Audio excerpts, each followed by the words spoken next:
So when is the first time you tried a swinger? Swinging? Yeah.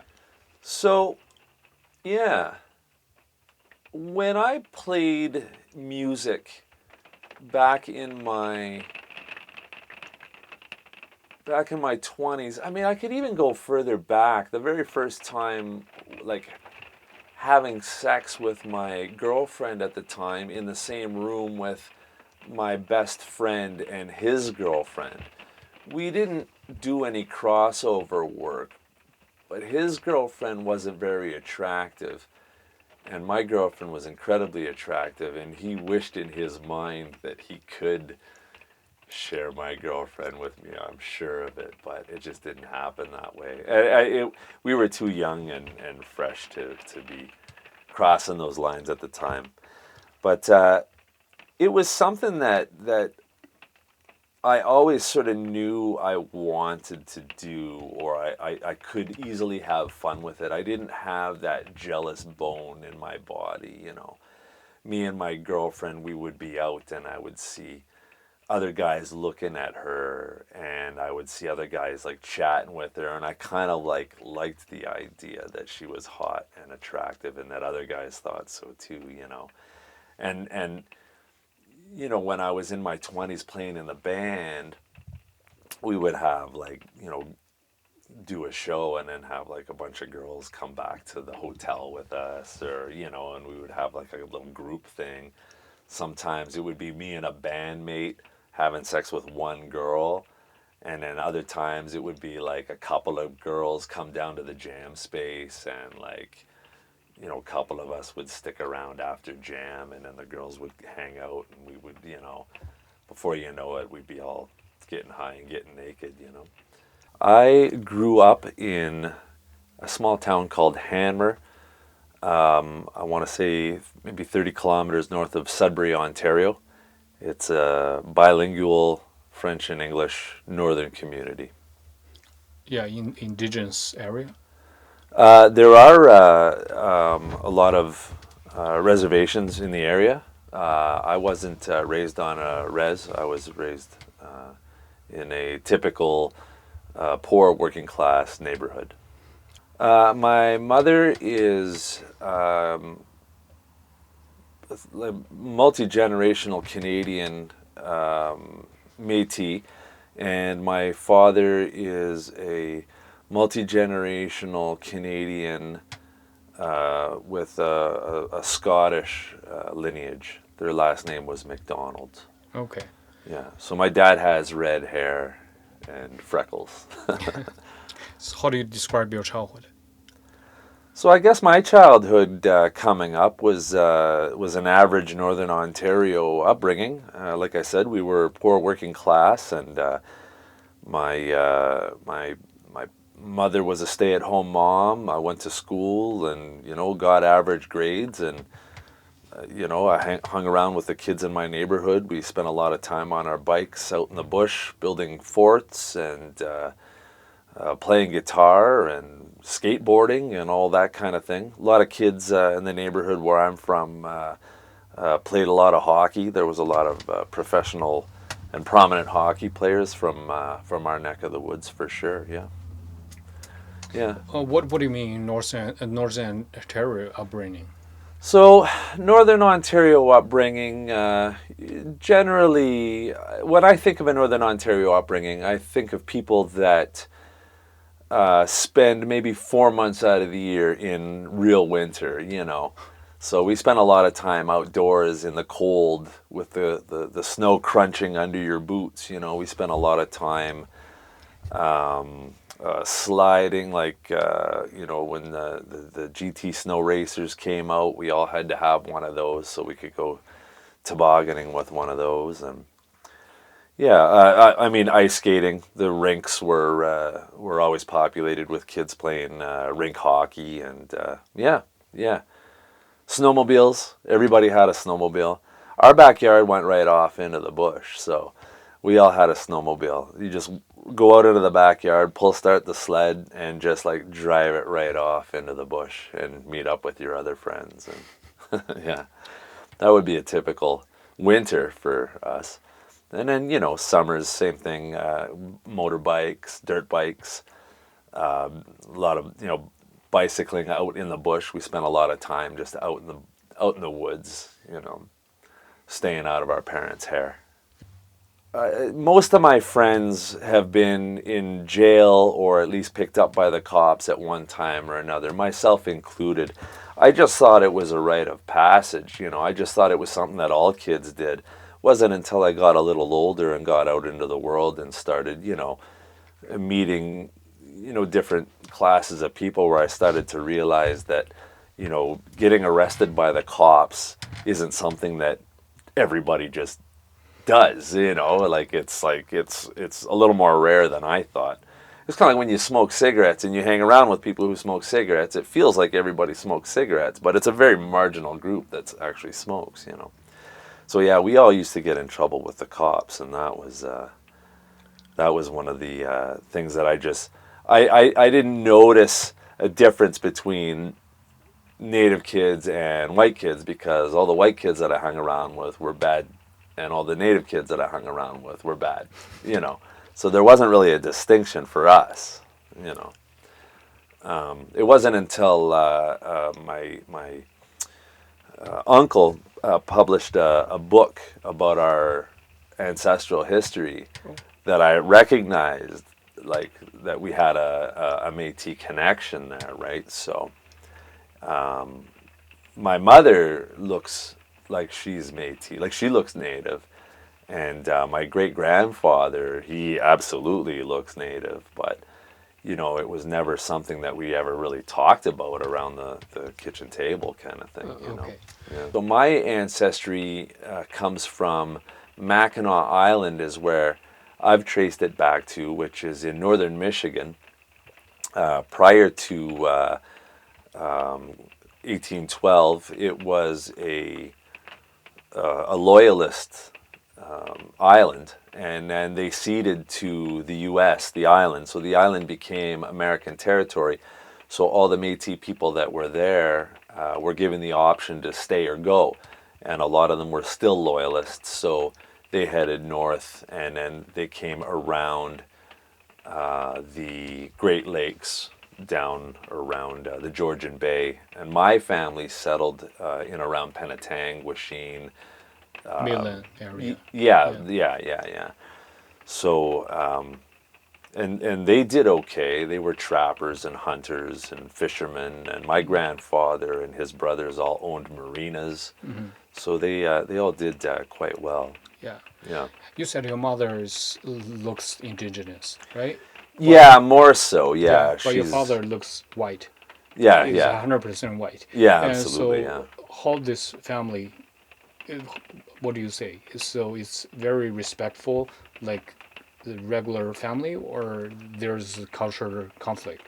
So there's never been any conflict in our family where that goes, but like I've definitely heard, like, the older members of my family have always sort of given like us warnings, like, old people racism, like, when they think about, their situation growing up, and their words of advice to me, sort of thing, when I was quite young.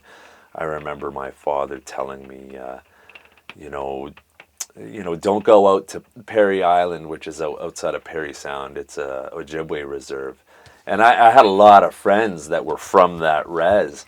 So they would come into town all the time, and we were always, hanging out and stuff. But then once in a while, we'd go out to the res and hang out, because it's just outside of town or whatever. You could go out there and we'd drink on a beach somewhere and stuff, watch the sunset. It was nice. I liked it. But there was definitely, the times were a lot more wild when you got out to the island. Like there was a lot more excitement going on, a lot more fights, a lot more ruckus. Okay, so your father's advice is just to avoid those dangers, or don't date indigenous girls. No, he didn't care about he didn't care about that. He, as far as I could have dated whoever I wanted, he would never have given me a hard time about that. That's He just was afraid of the dangers of going out to okay. the That's island, that should be okay. That's not a racist. No, no, that's true. That's true. But okay, so my grandmother, who was also she's Scottish, she said one time. So there was a new bar that had just opened up in Parry Sound, and I went down there, and one of my old friends, this guy I knew, he didn't recognize me at first, and he's an indigenous kid, and as I was walking out of the bathroom, he gave me the shoulder, like he shouldered me like this guy's like looking for trouble. And he sort of knocked me around, and I turn around, and he's like, gives me the like, say something, bro, And I looked at him, I was like, Warren, is that you? And he looks at me, he's like, oh, Trek, hey, how's it going? So my grandmother knew Warren. So after the bar, I went home, and my grandmother was still up, and a couple of my family members were sitting around the table, and I tell them this story. I says, "Oh, I ran into Warren, and he tried to pick a fight with me." And my grandmother said something. I just like when I think about it later in life, I was like, "Oh," but at the time, she goes, when they first opened that bar, I thought it was going to be like a nice, lovely place to have dinner. But then when I found out that they were letting the Indians in there, I knew it was going to be a problem. And I was like, oh, Grandma, no. Everybody's allowed everywhere now. It's not the olden days, we don't Yeah. segregate, Yeah. It's not a whites only bar. But, Yeah. so that, sometimes, family members did say stuff like that. Hmm. I did have on my Scottish side of the family, I did have a great aunt who thought it was wrong for white people to intermingle with any other culture than our own. Yeah. So in '97, I moved out to Edmonton. Okay. So back in '97 in Sudbury, it was kind of tough for a guy my age. That was about in 18, 19, 20, like in and around that age group. I What? was having a tough time finding work. I had a tough time with my own identity, I think, like. Yeah. Tell me more about what do you mean Well, I, tough I time. wanted to play music, and I was an artist. I'm always a creative, and I found Sudbury to be, it kind of lacked that diversity. There wasn't a whole lot of people promoting the arts or music back then, and when I was like playing guitar and singing, a lot of people, my elders would say, when are you going to cut your hair and go back to school? And, your cousin Jamie's got a job at the grocery store collecting shopping carts, or you get, like they wanted me to do something like this. And, I'd look at the college catalog, and all of the available options were just all the typical, mining, mechanic, cop, firefighter, whatever, I'm like, well, I don't want to be any of these things. I want to play music. And they're like, well, okay, you want to play music, so you want to be a music teacher. And I was like, oh man, I don't want to make a career out of coming to school every day. I don't want to I don't want to graduate from school and then like continue coming to school, but as a teacher. Like I want to play rock and roll. So there wasn't a whole lot of work. It was a bit of a recession in Canada at that time, or in North America. So me and my buddies, we heard, there was a ton of work out in the West, out in Edmonton, Alberta. So we, after like maybe 2 years of looking for work and passing out resumes and doing odd jobs here and there and nothing really sticking, we hopped on a bus, and me and my buddy, we went out to Edmonton, and we bought a ticket to it was a 2-day express bus ride. When we got out there, we checked our bags into lockers, stayed in a hotel room that first night. The next morning, we located an apartment, put a deposit down on the apartment, walked down the street, and there was a yard sale, and we started talking to the guy at the yard sale. We says, oh yeah, we just moved here from Edmonton. He goes, oh, you guys are looking for work then? We're like, yeah, yeah. He's like, oh, I got a job for you. You guys got work boots? We're like, yeah. So day one, found day one we got there, we stayed in an apartment, or stayed in a hotel, sorry. Day two, we found an apartment and found jobs, you know, and we had our phone and power hooked up, and like it was all of a sudden, it was like everything just happened for us, you know. I think our rent at the time was like $350 a month, and we were splitting it two ways between two guys, so our costs were nothing, right? So we just like instantly started thriving. It was like we didn't have any our of our peers with their negative ideas telling us, "Oh, guys shouldn't do that. You can't do this." It's like we're away from all that. Now all we have is like the sky's the limit, right? You're like looking ahead at the future. Like, well, we moved out here to Edmonton. We're 21 years old. Like, what can't we do? We can do anything, you know. So I was out there. I had a really good time out there. I was out there for 7, 8 years. I played in a rock band. We toured. Oh, we got to open for all sorts of big name bands. That was a lot of fun. We got to open for like Motley Crue and Motorhead and so many like bands that I grew up listening to, you know. So that was a lot of fun. And like that's where I really came of age too, you know. It was that was like the span from like, you know, 20 till about 27, 28 years old. That's where I really, you know, developed my work ethic and developed a network of people and developed my social skills and you know, really tooled those things. And then I did all my bad stuff out there. And then when I came back to Ontario, I had already sowed my wild oats out there. So now I came back to Ontario and it was like a clean slate. And I started to like look into it. I like when dating apps came out, I started to invest a little bit more in the idea of actually getting into full on swinging as a lifestyle. And because I was in a long term relationship and we were open and we did have some fun. Like my ex wife and I, we had a couple of events, you know, with some others and had some fun. She liked girls and I liked girls, obviously. So, you know, the three, you know, she would have a best friend, and then the three of us would mess around and have some fun and stuff like that. But I kind of wanted to pursue it a little more than she was interested in.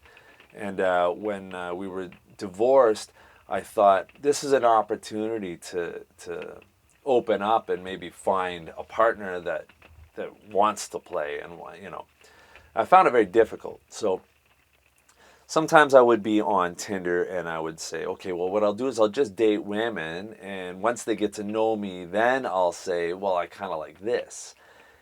And I found that to be very, you know, unsuccessful. Like women were very, it's almost like they felt duped. Like I tried to rope them in. And then after they started to like me, then they're like, oh, so this is what you want. And they didn't want to have anything to do with it.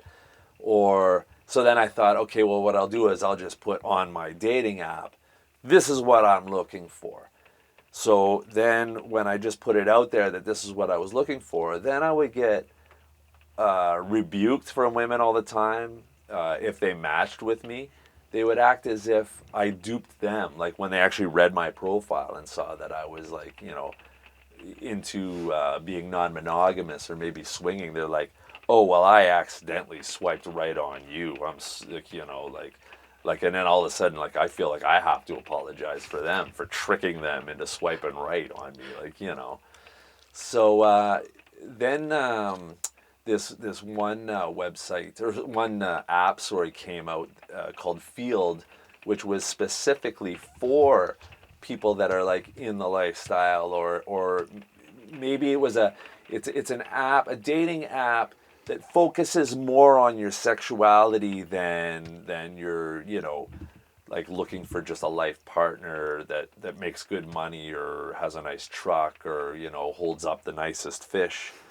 You know, this is one that's more geared towards people that maybe have an alternative, you know, outlook on sexuality. So when I signed up for that, that's when all of a sudden I started to find people that were like more interested in dating, but also getting out there and meeting other couples regularly. and having sex in group settings, which I always thought was a lot of fun. I was going to sex clubs with a couple of girls that I had dated. But even them, it was like more of an adventure for them to sort of see how it happens, but they didn't actually want to partake. They just sort of wanted to be a passive observer, where I was more eager to come on, let's like get into this. Of course, it never worked out for them because they didn't appreciate my vigor. So even they registered on the app, but actually they not ready yet, right? Yeah, yeah, yeah. Like when people say it, like that they're not ready to indulge. Is that what you're referring No, to? you said it. The new app called Field. Yeah. Whatever you register on it, you already know it's sexual oriented Right. app. But That's right. even you find the girls on that app, they still not ready to be a swinger. Well, not all of them are looking for that. Like some of them are just looking for maybe a threesome, or some of them are maybe looking for, maybe they're just looking for something, maybe they're only looking for something casual. They're not necessarily looking for groups. They're just sort of like looking for maybe one on one with somebody. Okay. But yeah, there's a lot more people to sort through that are looking specifically for groups and that kind of stuff. Okay. When you find those kind of girls, when you bring them to the swinger club, what happened? So when I would bring them to one girl I dated, she read my profile and she thought, I'm going to date this guy, but he's going to get to know me and he's going to realize that he doesn't need to be with other people. Which was kind of silly of her because I stated quite clearly what I wanted. But so while we were dating, she was willing to try as kind of a tourist. So we went there, and she was basically just like clinging on to my arm the whole time, like looking around. It wasn't a fun experience. It wasn't. You're like, it's okay. Let's have another drink. Let's talk to some people. We don't have to do anything. And nobody wants to be stuck in a situation that they're uncomfortable with. So it wasn't until I I started to read a little bit more about private parties. But private parties for single dudes are very difficult to get into because you have to know a woman to get into them. Like most single guys are not welcome because, all guys are horny and are willing to, fuck anything that walks in front of them. But like finding women that are accepting of that is a lot tougher. So I met this beautiful woman. She's married. She was looking for a partnership outside of her marriage, ethically, non monogamous. So we started dating now and again, and she got invited to a private party. So she contacted me. Her husband didn't want to go. So she contacted me and she says, "Do you want to go to this private party?" And I was like, "Yeah, I do. I want to go to a private party." Now, the one thing that's nice about the private parties is that the private parties they're vetted. So you're not just allowed to go to a private party. You have to be invited to a private party. And the very first thing she did when she told the party host that she was bringing me was they asked her for a photograph of me. So they wanted to see if I was good looking enough to enter into their realm. So I passed the test. Yes, I'm like, I'm good looking enough. All right. And that was really that was only about a year ago. It wasn't that long ago. But when we went to this party, it wasn't like the clubs. Like the sex clubs are fun. They're a good way to sort of dip your toe in there. But the sex clubs do not discriminate. Like all you have to do is be respectful and pay the fee to get in, and everybody is welcome. So you get a wide range of people. which is beautiful in many respects. You know, you have the full spectrum of body types, the full spectrum of age groups. You have everything, you know, gamers, nerds, punks, you know, aristocrats, business owners. They're all there. The private parties are fun because the group is curated. So they're all people, they might run the range, like an age range of anywhere between like 20 and 50.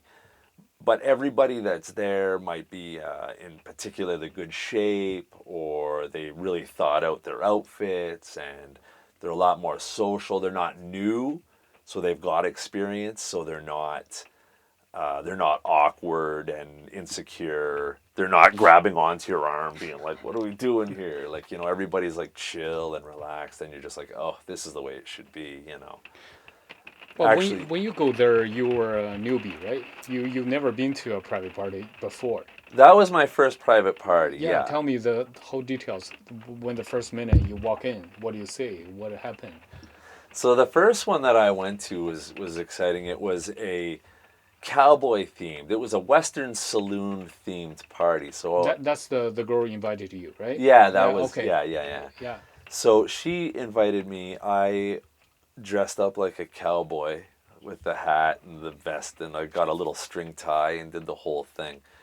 And we took a little bit of M just to get the, you know, stay positive and stay, you know, in a good mood sort of thing. 'Cause you get nervous in these situations, you know. I just wanted a little something to make sure I wasn't,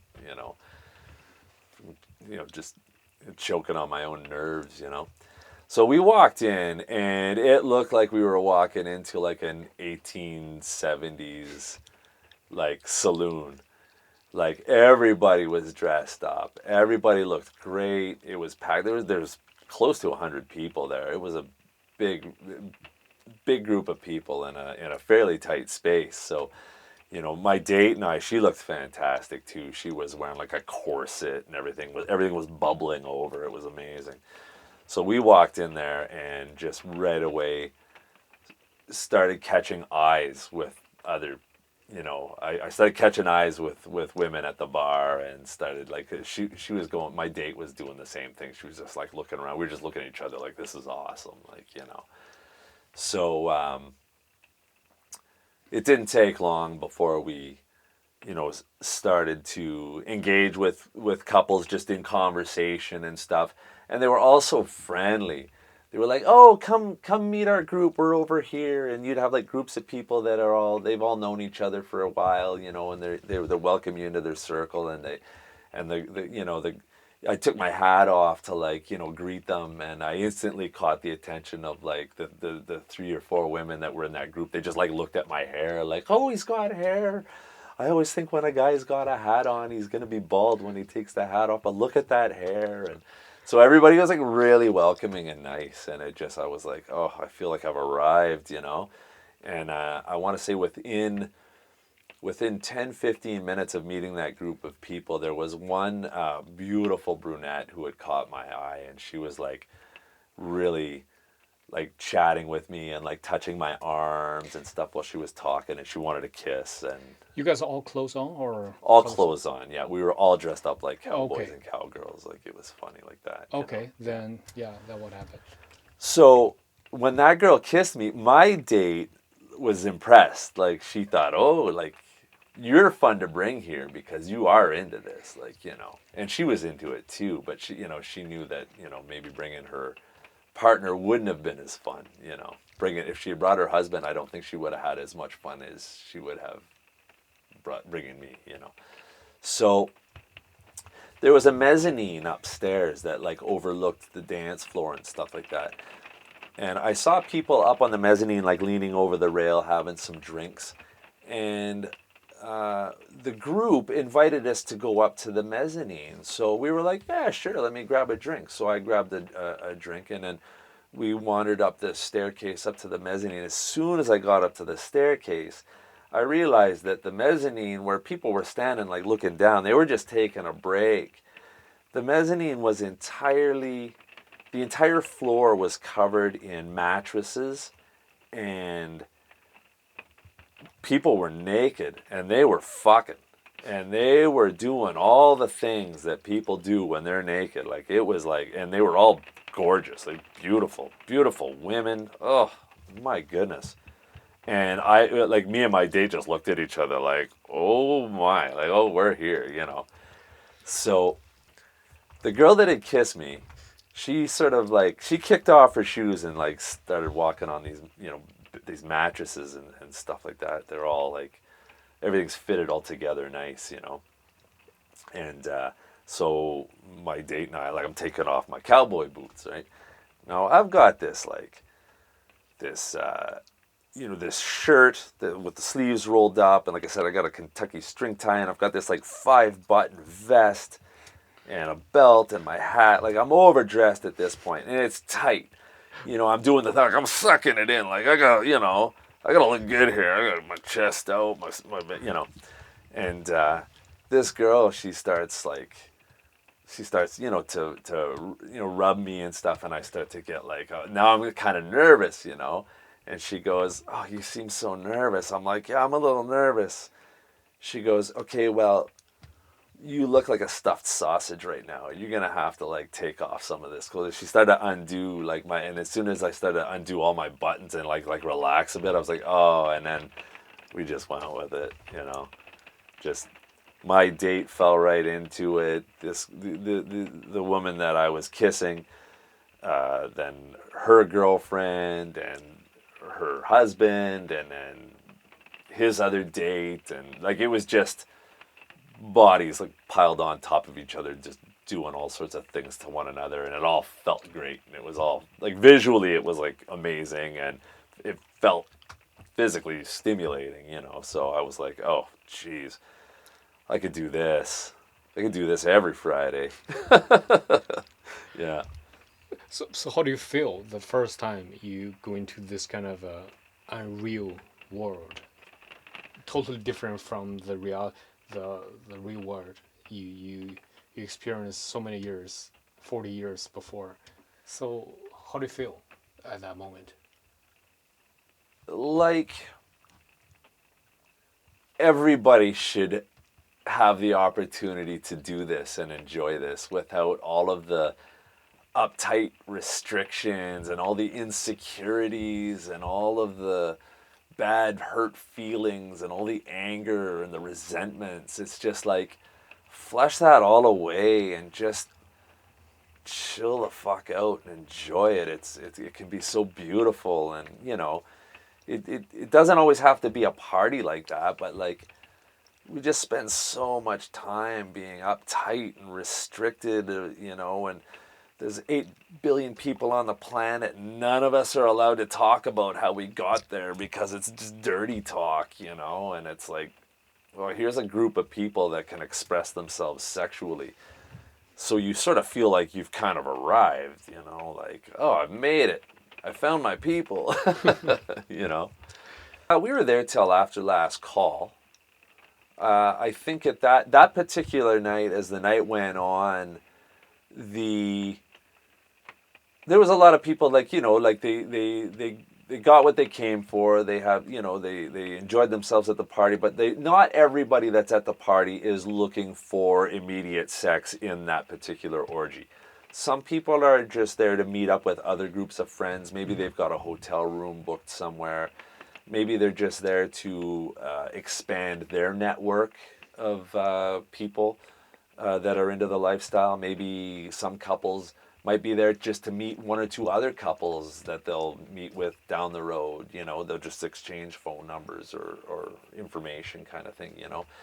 So as those people start to dissipate, at the end, the only people that are left are the hardcore ones that are there to get it on. So, you know, and there was, oh my goodness, I'll just say it. I had like, I was just eating pussy. Like, I ate that girl's pussy, I was eating this girl's pussy, I was eating this girl's pussy. And when I kissed my date, she kissed me, and she goes, oh, she goes, you smell like pussy. Like, you can taste it on your beard and stuff like that. She's like, it's beautiful, it's amazing, you know.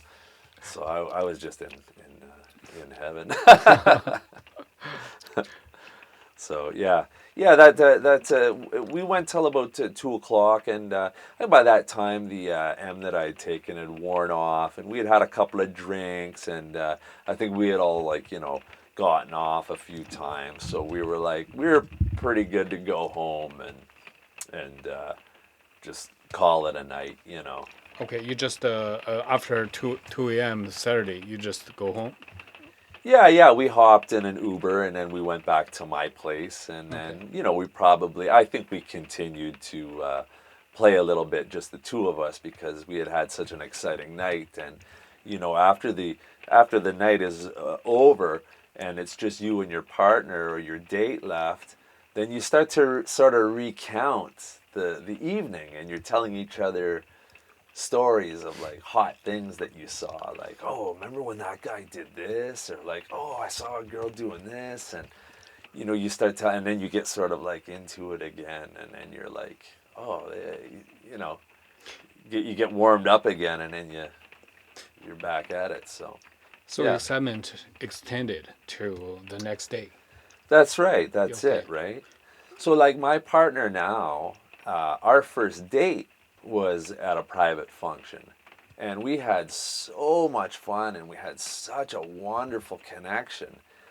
And I want to say, I think about 2 or 3 weeks ago, our crew of friends, like our swinger group, they invited us all out to go to one of the clubs.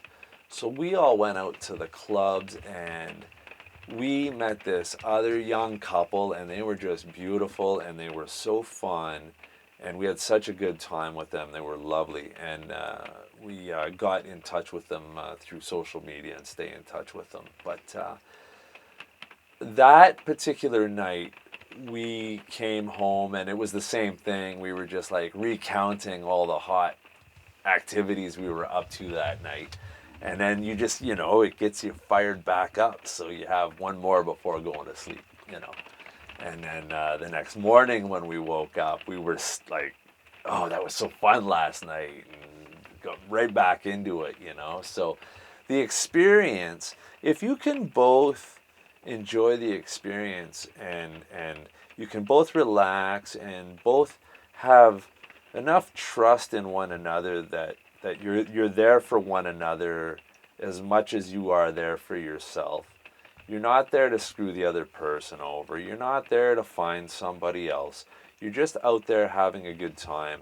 And then you can talk about it a little bit more, like, you know, I guess objectively, and find the fun in it and not have any of the fear or the insecurity that a lot of people, you know, struggle with. And that's why most people don't do this.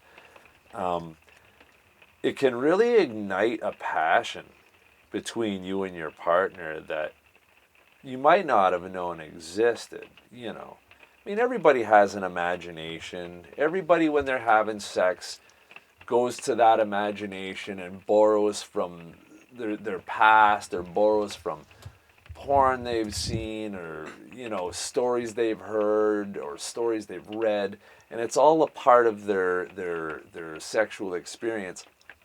And most often we don't tell our partner what we're actually thinking when we're actually having sex with them, because we are afraid that if we told them who or what we were thinking about, that it would hurt their feelings, because you should only be thinking about that one person. But my partner, we could be having sex, and I will imagine one thing that I saw happen to her at the club a couple nights before, where this guy, this strapping lad with a big hard dick, was just giving it to her, and she was sitting up with her legs up, and he was between her, holding her by the neck, and her legs and her body was just in this perfect position, and the look on her face was just one of like pure bliss, and he was just hammering into her and just giving her a good old time.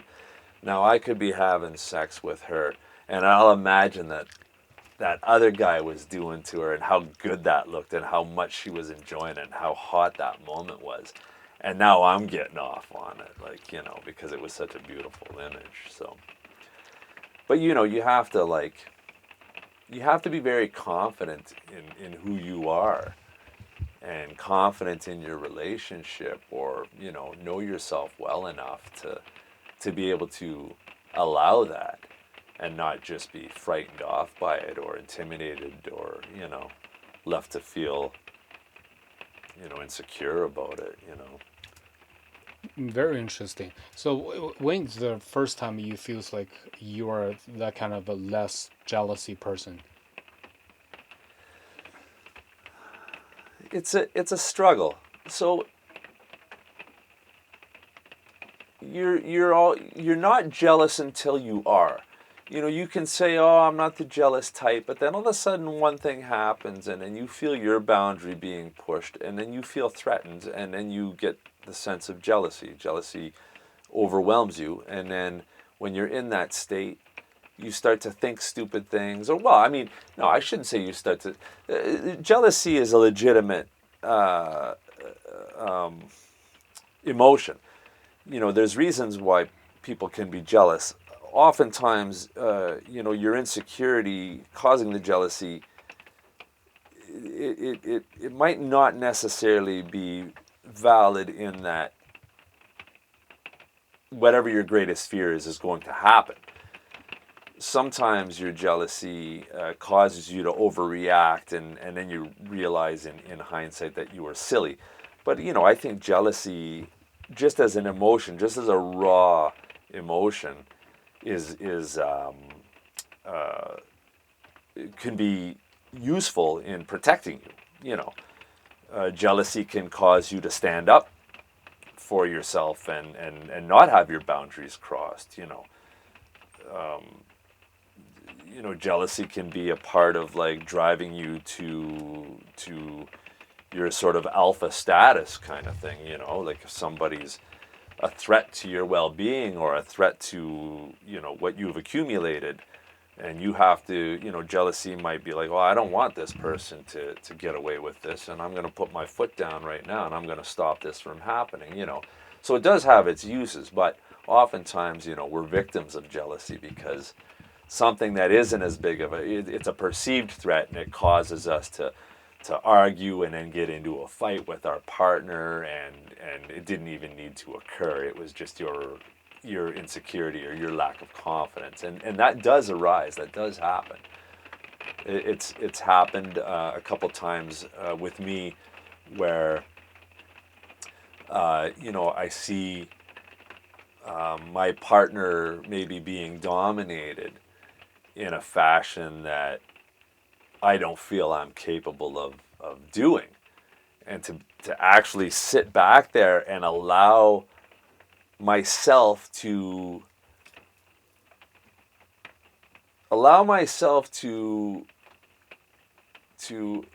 because, I mean, I'm not letting it happen. She wants it, and I have no control over her. But if she's all of a sudden in this state where she's just in utter bliss, and this, like, 6.5 foot tall God walking amongst men is just pleasuring her more than I've ever seen, like, to allow myself the ability to accept that and be happy for her it's difficult, because like, there is, like, a threat, like, oh no, somebody's doing a better job than me, and like, you feel like, but at the same time, it plays both ways, because sometimes you'll be with a partner, my partner and I are at a sex party, and then I'm engaged with a woman over here where we're involved with something that's really hot, and you're feeling things that your partner's never provided for you before, and you're all of a sudden become aware that, oh, my girlfriend's over there, like, listening to me moaning in bliss over what this girl's doing to me right now. Like, I don't want to make her jealous, so maybe I don't want to, like, let on that I'm having too good of a time over here.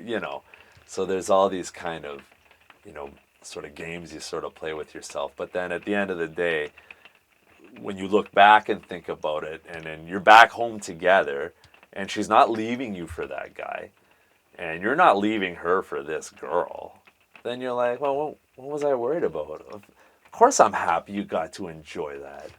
Who wouldn't want that? What girl on this planet would not want to get fucking plowed by that guy? Of course you had a good time. Of course I'm happy for you. Jeez, what am I thinking? You know, and vice versa. She feels the same way, about the girl that was, doing me well, like whatever, yeah. So actually, you grew up in those kind of difficulty experiences, right? So time by time, so you grow up Yeah. by those kind of difficulty thinking. That Then, yeah, that's true, isn't it? right? Yeah, it's a part of yeah, you're right.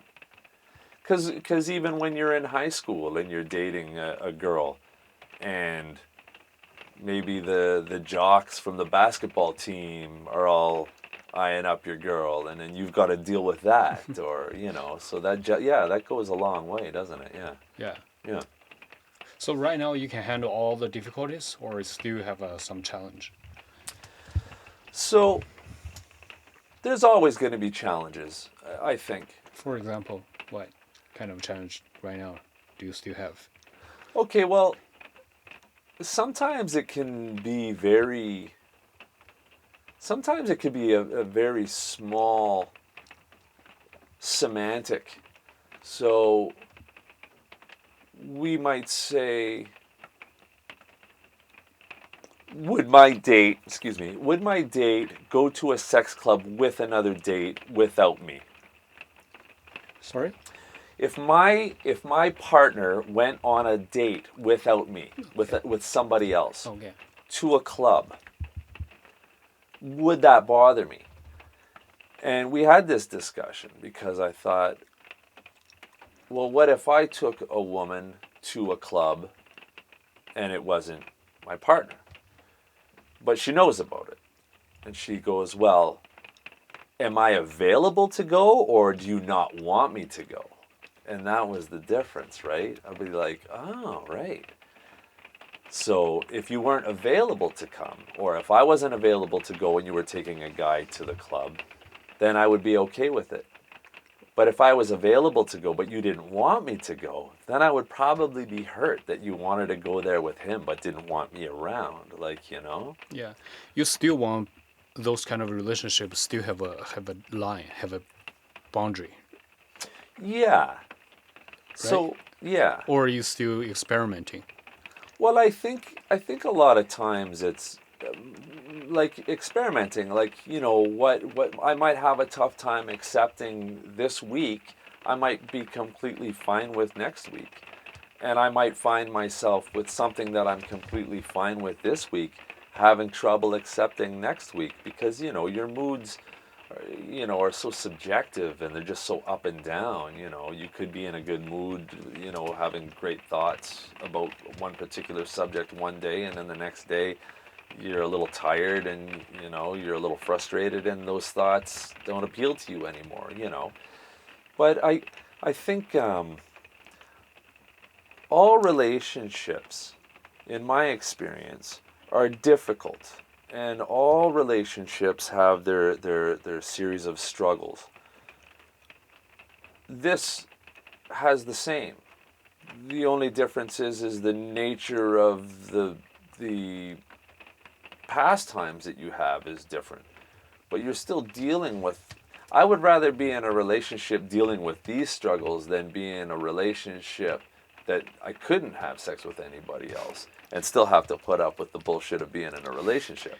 For sure. So I got to put up with this bullshit, and I can't do it, whatever, do anything I want, or, can I do the things that I want with somebody that wants to do those things too, and then just put up with the usual, Yeah. struggles. It's always a struggle, right? Yeah. Like. I heard whatever right now in your mind or in her mind, you guys can have a really good conversation, right? That's really good. You guys can Yeah. talk about it. It's the absolute number one thing that I can think of in any relationship is the ability to talk about difficult things. I went to therapy, and when I started going to therapy, I go to therapy. When I started going to therapy, I started to learned how to speak openly about difficult things. And once I had that sort of ability, I could take that into a relationship and start talking about difficult things. Now, if I'm in a relationship with somebody who's never been to therapy, they find it very difficult to talk about hard things, and they don't want to talk about it, and they get frustrated with the idea of talking about it, and they bury it, and they build up their resentments because they just have no way of communicating their ideas. And then I get into a relationship with somebody who's been to therapy and knows how to communicate and knows how to listen, objectively, and like really listen. And even though you get that little pinch, like sometimes your partner will say something to you and it hurts your feelings, but you have to accept that, because without hurt feelings, you'll have nothing strengthening your resolve or toughening you. If I just sugarcoat everything for you all the time, you're going to be a fucking little puss. You're not going to be tough at all. You're not going to be able to handle bad news. You're not going to be able to handle the truth. You're just going to be soft. Your shoulders will be down all the time because everybody's always spoon feeding you. All of a sudden, I find myself in a relationship with somebody that can just say exactly what they're thinking, and it hurts. But then I have the ability to think about it. I have the ability to change. I have the ability to rationalize my fear. I have the ability to overcome it, and now my character is stronger. I'm more equipped to handle bad news and the truth. So being in a relationship with somebody that can openly discuss sex with other people, no matter no matter how much it hurts you, like it allows you to like almost sharpen who you are and who your character is, because you're not in this relationship where you're just building resentments and like learning how to hate each other. And now I'm applying that same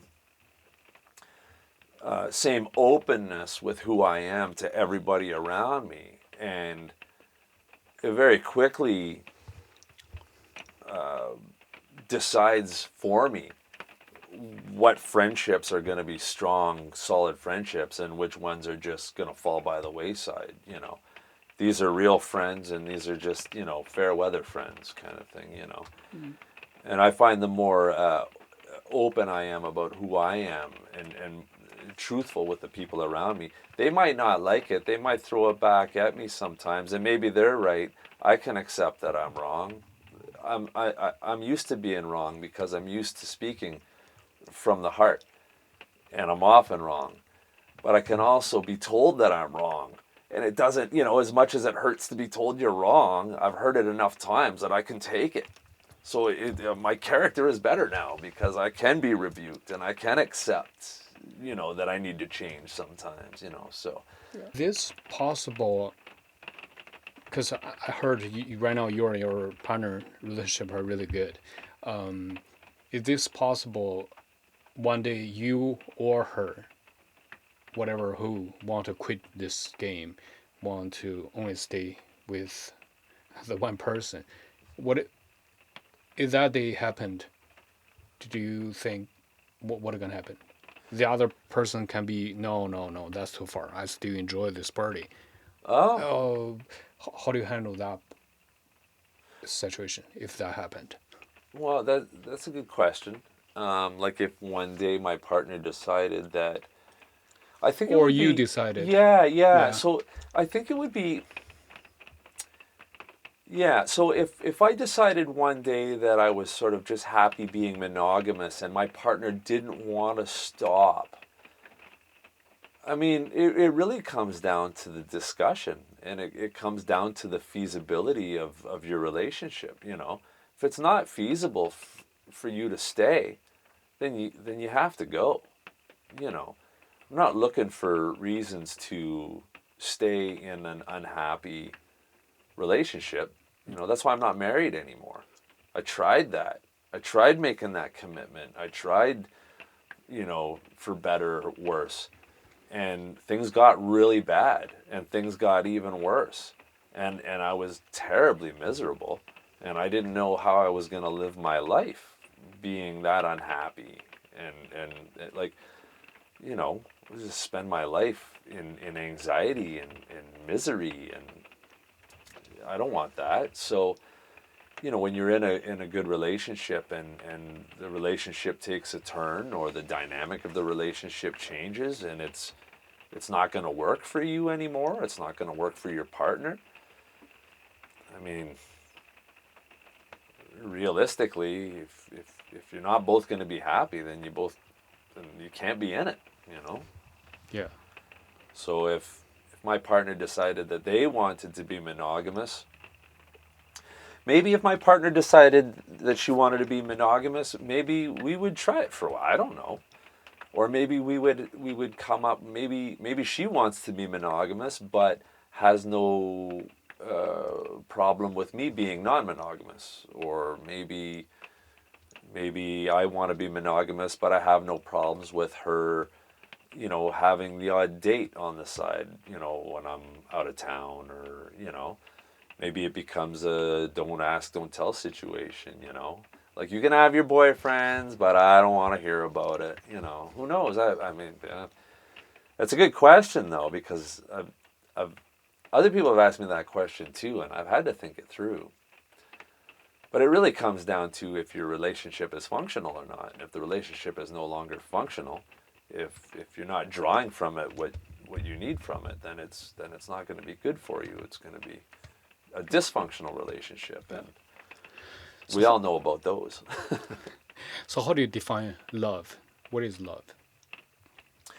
So I always thought of love.